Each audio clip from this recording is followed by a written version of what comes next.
there are situations when I might be the decision maker, but I rely heavily on somebody. So this person being convinced on the topic means I am convinced on. Though I'm going to cutting the check, I'll be cutting the check, I'll be doing all of those things. But this person being convinced probably is more important for me than me knowing about it, right? So how is that something that has happened for you, like where the other person actually? See, my father is a Bollywood producer, and we know that to get somebody into the theater, you have to have a very good trailer, right? So, and I did some bit of editing to learn how it works. Went through editing training also. So, and then it naturally came to me because I'm in consulting. So always there's a client, but I don't know who's gonna be in that meeting room most of the times. Unless we have the project, we know these people are on the project. Otherwise, if I'm going for a pitch, I may know that one or two people. But my strategy always has been that don't do the same thing that everybody else is doing. Same trying to meet somebody and understand, get information. No. Show them a picture that they can't refuse. One bigger picture. What, say, if I'm talking to a bank, I would say what the best bank in the world is doing. You may not want to do it, but this is what the best bank is doing, and we are working with them wherever we are. And then if they say, oh, I don't want this, I want only part of this. So it's only the higher picture, like he said, the bigger picture with the senior person, he may be interested, and we can read the room. So reading the room while in the presentation is very important. But then we know there are always people he will rely on to do the whole assessment between us and others they are meeting, because he himself will not make that call unless there is some independence issue there and he already favors a vendor, whatever. So having the details for everybody in the room is very important, and that may be a second meeting, third meeting. But that point in time, I leave enough crumbs on the table for people to feed on. That they want more, and then these are the two, three. But I would never kind of be a sniper and only shoot at one person. Never. I've never done that. Maybe wrong thing to do, but it has worked personally for me. That catering to everybody in the room and then showing a bigger picture or aspiration. Okay. That actually brings me to the next question, which is this is more about who to, right? The next one is probably I want to look at is how, right? So there's this Kahneman you would have heard of, right? So he and Tversky, they did an experiment on, so they presented a group of people data, right? This data is about basically saying that there are 600 people who are dying, and what you do will save 200 people, right? So this is presented in few different ways. One, they're saying that 1/3 will survive, right? And the other one is saying that 400 will die. So the framing of the whole thing determined what choices people were willing to make. Though mathematically both were the same, but some went with A versus B because of how it's handed out, right? So in your situations, have you had opportunities where trying a different framing has helped you in a more I think all the time. I think that because it's the real juice is in the details, right? But who present the details, how you present the details, is what really matters, right? And particularly, I mean, I've mostly been a startup guy all my life, and every time there is a presentation with the VC, right? Whatever data you have, how do you make the best out of it? Right. So I think wording it in a way where it's a win, wording it in a way where it doesn't look like it doesn't look like you've done something bad, or for that matter, and I've seen multiple sort of cases, whether if you have good retention of employees, that's a good story. If you're firing a lot of people, that's also a good story. So is there a trial and error that you've hit on this? Or how did you arrive at what works for you? What doesn't work for you? So to that point, I think the messaging is, I think, the most important piece. So I do a lot of depositions as an expert witness in US courts and Europe also, sometimes in front of a jury. Now, jury could be a gardener, a teacher, whatever. But most of my topics are fairly complex and technical, like, source code theft from a company, or intellectual property misuse from, say, a big software company by some other tech company. Now, these are very complex topics, but then you're in front of a jury. So we say that if I start talking about my report technical terms, they'll be like Gone. knitting their sweater, and it's a toss of coin who's gonna get the decision. So we simplify it like how we would tell, say, a 7, 8 year old using animation.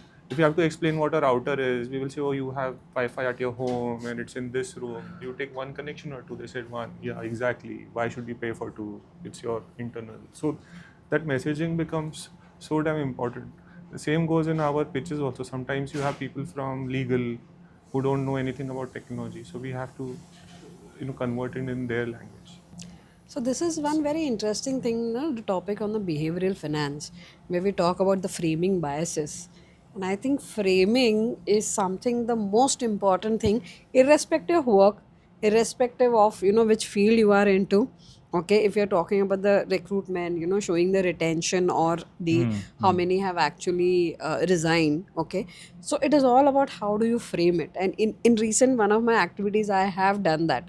Okay, where we saw, okay, there have not been many employees, whom so we were not able to show the success ratio in terms of the business numbers. But then we thought, okay, other very important parameter for an organization is how many people actually resign, so that to understand the churning ratio. So that is where we played on with. Okay, so the way we frame becomes the most critical. And framing is always said ki keep it simple so that your audience get to understand. You don't have to play with words. You don't have to show how knowledgeable you are, because if the other person doesn't understand your knowledge and you are talking about it, you are unable to connect with that person.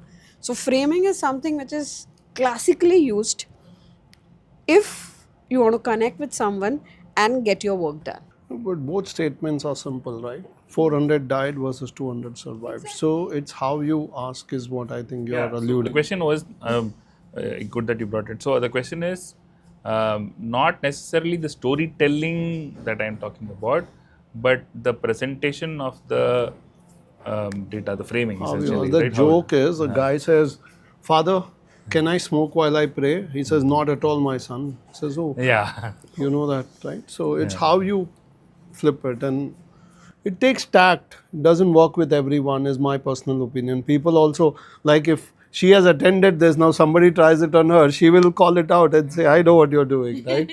So it but yeah, positive spin to it works. Like I have noticed in our world, right, tech and cyber, it's the fear that works, right? So when I tell the board that invest in this cybersec software, it's not I'm saying you will have to spend 100 million or $1 million.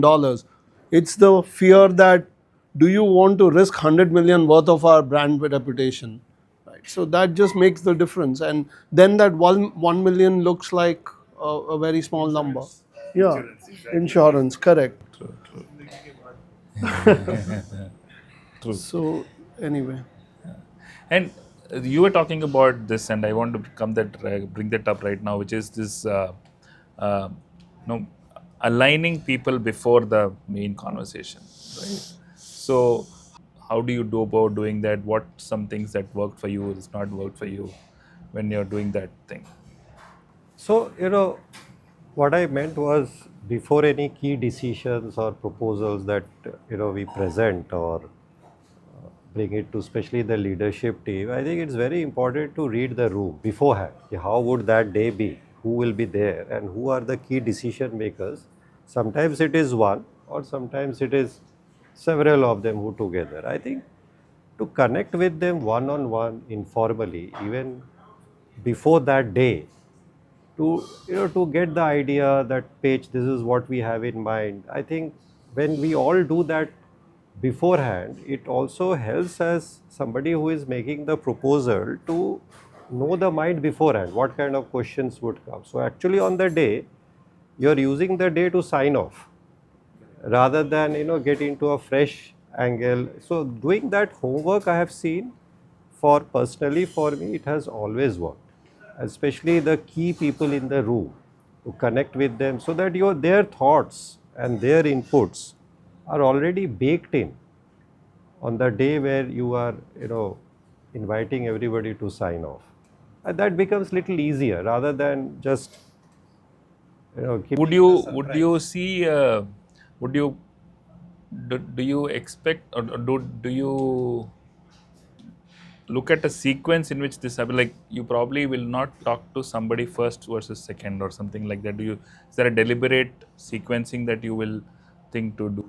It depends, if for a certain proposal I feel that, uh, let's say the senior most person or who has to take the call, maybe I would connect with him or her beforehand.